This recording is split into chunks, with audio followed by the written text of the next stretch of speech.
today's topic is Trump the real deal? There is a lot going on in this country right now, from pandemics to riots to truth to not truth. What in the world is going on, and how do you deal with it? And who is actually telling the truth?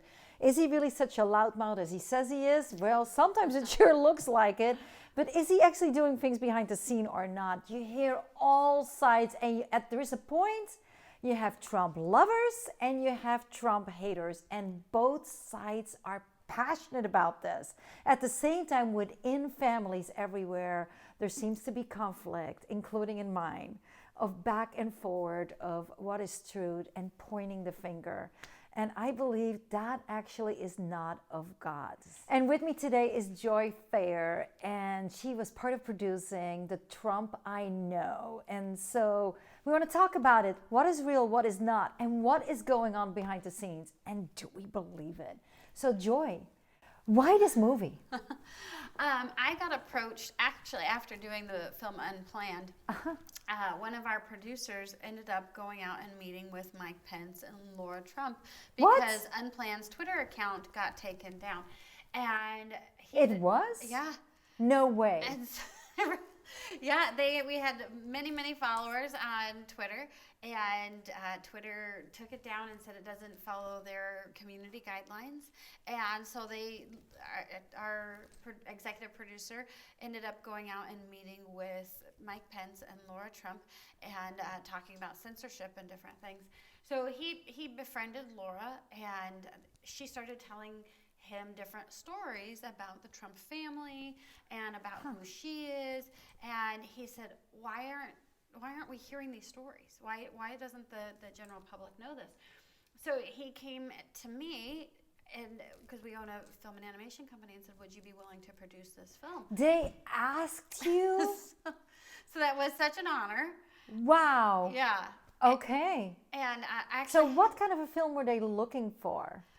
They wanted to hear from the women firsthand within the Trump family, within the campaign, and within the administration about Donald Trump. We hear so much about who he is, and especially around women and misogyny and sexism and different things.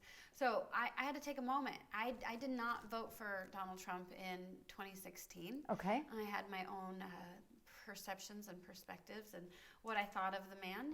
Mm-hmm. And I also didn't vote for Hillary. I didn't care for her politics.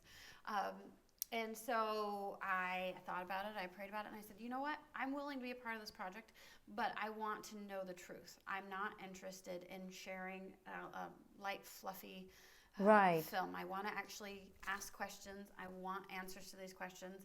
I'm a very opinionated and powerful woman myself, and I want to share firsthand experiences from these women. Now, did you think you would be able to get the truth, or was it going to get fluffed up? Because people can look really good on the screen. Yeah, that's a great question. So that was what I was going after, and we ended up interviewing about 31 women. We did 35 interviews overall, and 31 of them were women. And I had the permission to say that I would be able to ask questions I wanted the answers to. But I think the interesting thing is this wasn't a reality TV show that was scripted. There was nothing that was actually planned or intentional. We would go into interviews. I saw that because in the beginning I just saw children being fed and the diaper needs to be changed. I was like, what is this? Yeah. So that really was what we were going after. We wanted to be in their homes. We wanted to be in their life. We wanted them to be doing things and not be having planned. We didn't send questions in advance. They weren't prepped and prepared for what was going on. And we were able to go and say, what is your experience? What have you found? Katrina Pearson is this amazing single mom.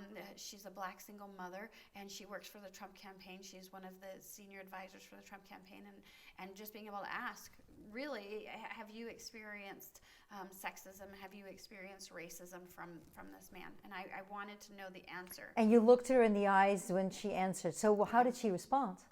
She responded surprisingly different than what I expected. Really? Actually. So what did you expect? I expected her to be candid. I expected her, she's a very genuine person. She's going to tell it like it is. And I expected her to say, well, behind the scenes, he's like this. And what she said is behind the scenes, not only behind the scenes, is he the same person as you get in front of camera. Right. That I found out that he implemented policies that were pro-black, pro-female right out the gate.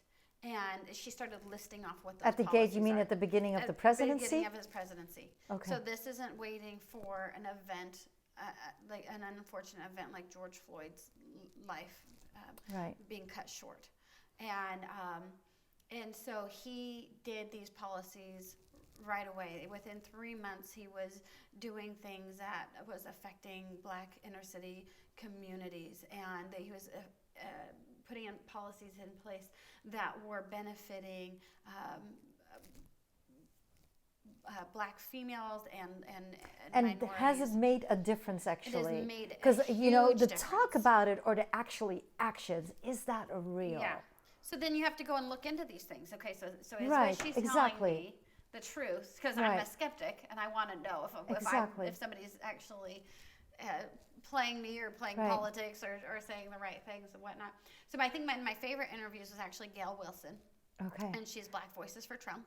So again, are you doing this for a paycheck? Are you doing this to put on a show? I want to find out more about that in a minute. Yeah. Let's first go to a clip and just see this teaser about this movie and what it's actually about. Stay tuned.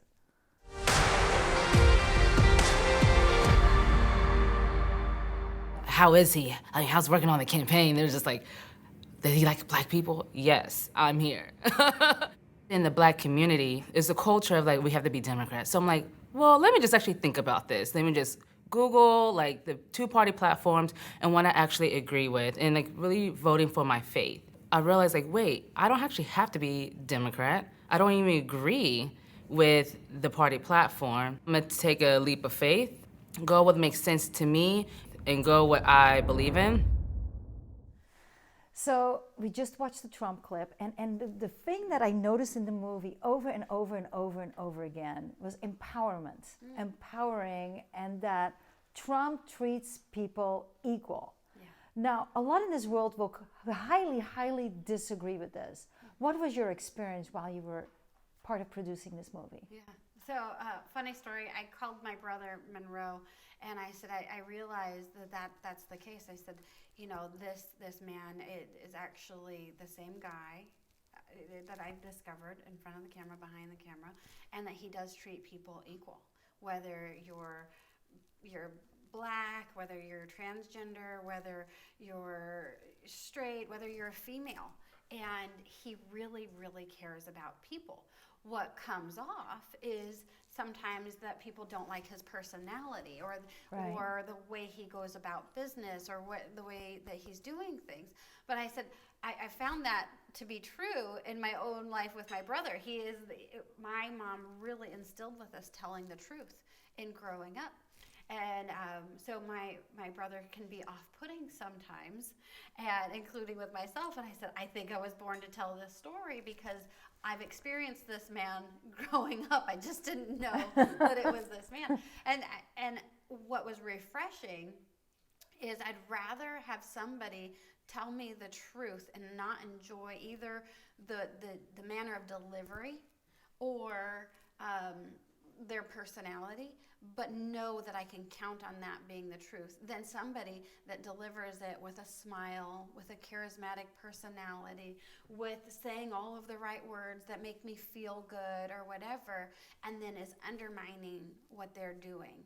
And that was a result of the movie, is finding out that people that I enjoy their personality, or I enjoy how they come across, or how they speak to people, but they're not actually doing that behind the scenes. They're doing something that's deceptive. They're doing something that's undermining. They don't have my back. And I think that that's really one of the things that matters, is does somebody actually have our back in this nation? And does he have our back as far as the way that he treats people in policy? And I'm finding that that not only does he do that with women, he does that with all people. With everyone. With everyone. Now, you came in as not voting for Trump in 2016. Now it seems like experiencing the women and empowering the women, that might have changed your mind a little bit. Absolutely. So as you're working through all this, what were some of the things that really stood out for you while you were making this film with these women? I think that they're very strong women in their respective fields. Getting to meet Roan McDaniels, who is the head of RNC. She used to be a stay-at-home mother, and here she is running the Republican National Convention and campaign. And Whoa, that's everything. a big hat to carry. She's a big hat to carry. And finding out who she is, and even her herself,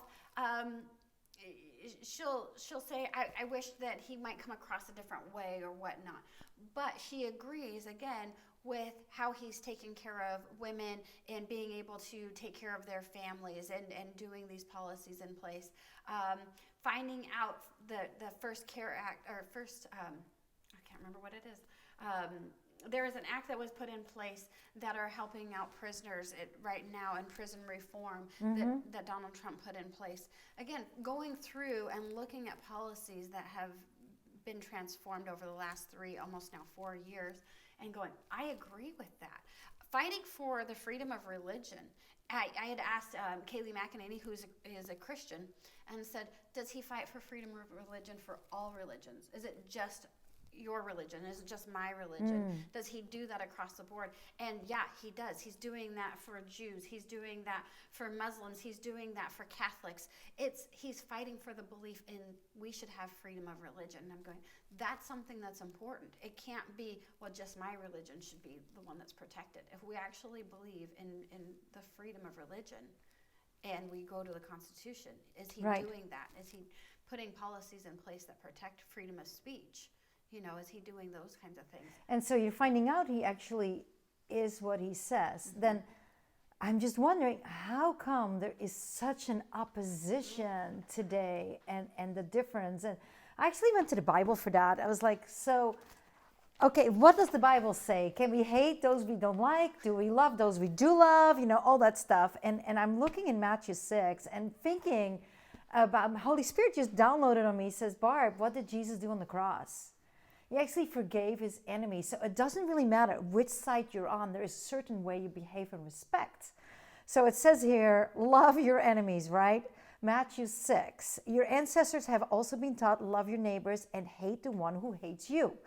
However, I say to you, love your enemy, bless the one who curses you, do something wonderful for the one who hates you, and respond to the very ones who persecute you by praying for them. Well, nobody's getting persecuted right now, but you get the point.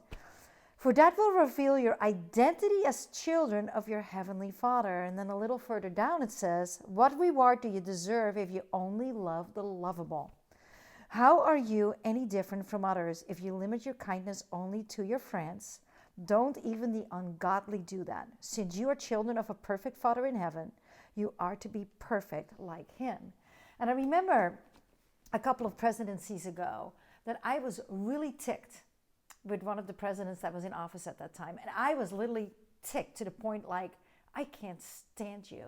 And I'm walking on one of my prayer walks and I hear God say to me, if you start praying for him as he would be your own child, this country would look a little different if all Christians start getting it together. And it threw me. And it totally threw me. But even now where we're at today, I don't think hatred is the answer. So is that part of the reason why you made the movie, to get behind the scenes? I don't think that was initially the part of the reason I was doing the film. But say, we go into this election here really soon, and that Biden becomes president, and he's who I'm praying for. He's going to be who I'm praying for. And God can do something miraculous no matter who is our president. And I've watched Trump over the course of his presidency, and even over the course of his life, God can use anybody. He can do anything with the experiences that we have garnered over the course of our life, right? I've made poor decisions in my life, and look, here I am. Look at you now. Making different choices. And I want to hear more about that. Stay tuned. We'll be right back.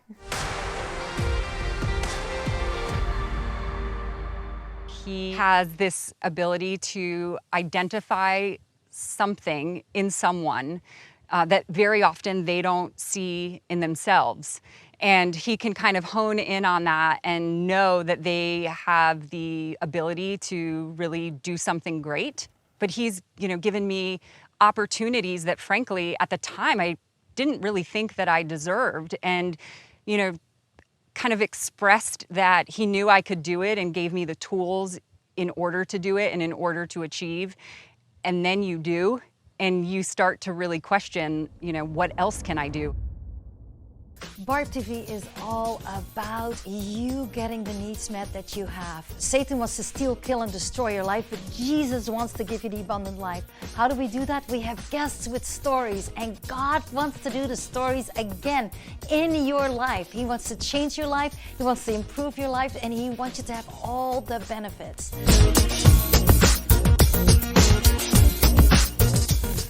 It's amazing what entitlement can do and how we think we have rights. I remember a show that we did a couple of years ago, and the woman was so incredible angry, rightfully so, because of her past and things that had happened to her, but she put it into our future. Today, there's a lot of rioting and there's a lot of people angry or full of hate. And I want to tell you right now, that is not of God. That is not who God created you to be. If you want to make a difference, get on your knees and start praying. And there are different ways to go about that.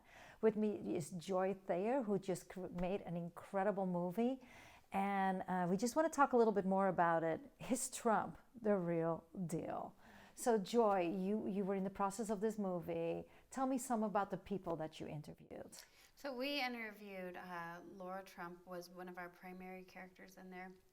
And we did Mercedes Slap, which has become one of my favorite people ever. And we interviewed people within the campaign and the family. And going into Laura and Eric's home, I didn't quite know what to expect. That was actually our first interview.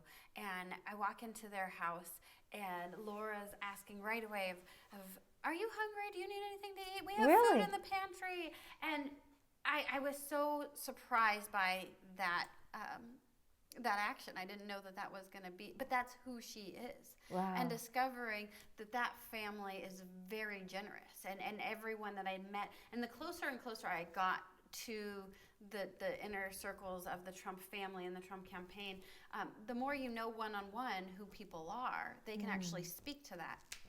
So I'm obviously removed very far from the Trump family.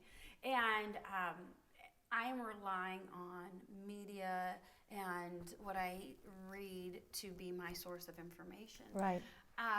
What I'm also combating and dealing with is, people feeling powerless right now and feeling very angry, and where is our country and where is our world, and these are real problems, and what can we do about this, and what are you doing about this? And those are real concerns. And my thought and concern is, in doing a film like this, am I going to create more division? Am I going to cause more problems with my family, with my friends, with people I care about? You might. Yeah. You might. I was going to say no. I was like, no, you might. You might. And being very concerned, because I love people so much. Is that going to happen? But at the same time, if I have an opportunity to find out firsthand information, not regurgitated information, and not information that may or may not have an agenda, then wouldn't that be a duty of mine to be able to go and get that information firsthand and then share that information with other people so they have the opportunity to get it from the people that know this man and that are close to this man? Yeah. So the people I got to interview actually have experienced him, not for a year. I got to interview Paula White, who Donald Trump calls his pastor. She stood out to me in your documentary. And by the way, if you want to watch this, it's right there on the lower third right now. Go to the link. It is definitely worth your time. But Paula White was like, who are you? I've never heard of you before. But they prayed for 6 hours just when he chose to become president, when he was going for the whole campaign and all that. And they prayed. I didn't know that. Yeah. Why does the media not talk about this? I don't know. And those are some of the questions I can't answer. I don't know why some of these stories aren't being shared. That, again, was a surprise of mine, is to find out, one of my sincere questions I was concerned about is he putting on a show for us as Christians? Am I being played? Is he really a Christian? Does he really have some kind of relationship with God? Some of his life choices don't lead me to believe that he might. But finding out that he has actually called Paula White his pastor and has been in part of her congregation from afar for 19 years. He's not doing it as a show because all of a sudden he's become president and I need to pick a pastor. He's actually had her come and pray for his companies for all of those years. That was, again, those were surprises. I'm going into the interview with her going, I wonder who she is. I wonder what this story is about. Yeah, the movie got that too to me. And why don't we watch a little bit right now of that interview with President Trump? The president's my friend. Have you ever met him? Do you know him? Then how can you speak of him if you actually don't know the man? I knew that he was going to run and be president. I said, I hate to see what you would go through, but our nation will need it. I think he knew we were at such a pivotal point in our country that somebody had to stand up and do the right thing. Some of the smartest, most talented women that I have seen are people who work for or around President Trump. God has plans for people's lives, and he put me in this place, in this moment, for a reason and for a purpose. And who here is ready for 4 more years of Donald Trump? It's good to be tolerant. That's a virtue, but not when it turns into the destruction of what is good. Now they're going to come after us. They're not going to make it easy. He's a bigot. A liar. A serial liar. He's a narcissist. Politics is a nasty business. Trump is a weak man with no courage. Wow, was he right on that, right? Oh my gosh. I'm a black single mother coming from poverty, but what Donald Trump saw in me was potential. All very just impressive women. It's awesome to see, and my father's really surrounded himself by them his entire life. And this is where President Trump has taught us, is you fight back, you push back. When I showed up at Trump Tower, I met a whole bunch of powerful women. He gave me the opportunity of a lifetime, and that is the Donald Trump that I know. Wow, we just watched that Trump clip, and it's interesting to learn so many things I was not aware of. And this was President Trump, which is kind of who he is. What you see is his usual. But what I noticed after you guys waited for hours and hours and hours, which shows in the movie, that he had his full attention on you guys. And I'm like, how does this guy do that? You know. But the Paula White really stood out to me too. You want to share a little bit about her? Yeah, I think that learning more about who she is, finding out, we were reading Doug Weed's book in the White House, Trump's experience in the White House, and my husband Matt, who's the director of the Trump I Know, said, we've got to interview this woman named Paula White. And so then we started looking into who she is, and we were able to get an interview with her.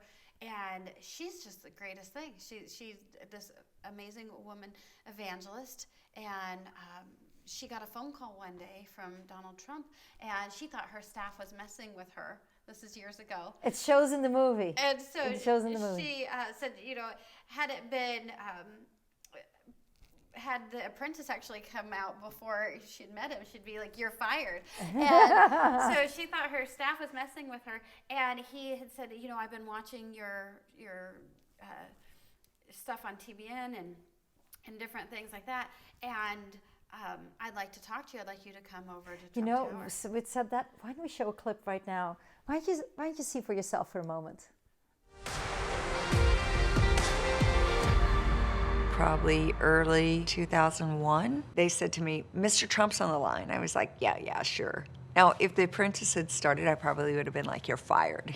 They said, no, for real, Paula, Mr. Trump's on the line. Well, I thought they were playing around with me. So he said to me, I've been watching you on television. He said, you've got the it factor. So that was our hello. And he begins to proceed and talk to me after watching me on Christian television, begins to almost verbatim repeat to me 3 of my sermons, Value of Vision. And I thought, he listens better than my congregation. He told me how he was confirmed Presbyterian, how his mother was a very godly woman. So he said, are you ever up in New York? I said, I actually am. I was doing a Bible study for the New York Yankees. He goes, well, why don't you come by sometime? And so that's how it started. So we just saw the clip from Paula White, which I never knew her name, never knew anything about it. Now looking back at this whole documentary, if you could just sum up in just a few couple of words, what did you get out of it? I really got out of it, I think that he's the best man for the job. I think Really? that he's doing really hard things, and I think that he can withstand the bad press that's out there that he's giving. I think that he's really got Americans back. I think that he has been doing research for years just because of who he is as a business person. I think that he knows how to do things that we ourselves couldn't do, and he's people will complain because he's not a politician. He's not. So if anybody would want to watch this movie, where do they go? They go to theTrumpIKnow.com, and right now we have it streaming on Vimeo. We're going to be having it up on major platforms as soon as possible, but due to COVID, we had such a short time in which to turn this around. So it'll be on Amazon, Apple Play, Google Play Everywhere. Here pretty soon. But right now, go to theTrumpIKnow.com. You can download it straight to your phone, your computer. Perfect. Joy, thank you so much for being on the show with us. And God loves you, and so do I. Let's show that love. From trauma, is that even possible? Are you able to actually let go of the past, all that has been done to you, and step into the new? When it happened to me, I had traumatic experiences in my childhood. I've been attacked, I've been molested. I know what you're talking about right now. So what does born again mean to you? Well, born again to me means that my spirit came alive. That was the first day I understood that I was a sinner.